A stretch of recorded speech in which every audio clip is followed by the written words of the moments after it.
We gaan nog vijf staan. Kan ik het met hem en zo?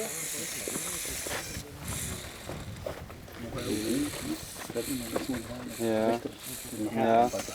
Dat kan ik met de mijne gerust doen, dan ga ik zo al erover. Nog naar voren de hoek een beetje. Ik ga dat ook doen, redelijk ver naar even. Dan Ja, je hebt daar heel veel voordelen bij. Ja. een beetje moeilijk aan. Een beetje tijd genomen om hier die achteringelschaft direct weg, want dat Ja, kan ja. corrigeren.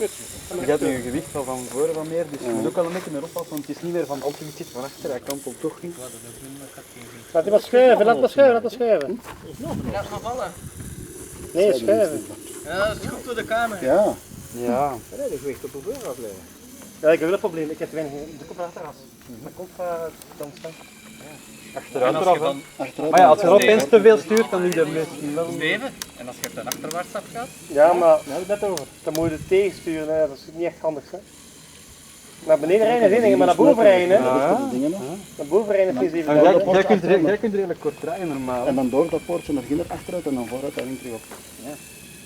Ja, maar het gaat wel lastig als je begint te schuiven en dan... Als hem daar gaat het lastig zijn. Daar, Als je dat, die nee, bocht- dat is het stijlste stuk. Hè. en als je daar dan beneden achteruit, Ja. die bocht Want daar heb je zo dat... Dat nul zand als jij rijdt. Dat heeft nog een beetje grip, daar blijft nog een beetje haken, maar dat stuk daar, dat is... Rustig blijven, Gilles, rustig de blijven. resten heeft nog het meeste slag. Het is omdat ik die stom op Ja. zit eigenlijk maak. Ja, Dat je ik nog ben een er bocht mee, moest Ja, maken. ik ook. Dat leek niks, hè. Ik heb wel. Maar dat is toch zoiets van, je moet er even over nadenken en dan... Oh, hey, dat zijn mijn trucs die het lastig zijn. Ja. Oh, hey. Tot vanzelf laten.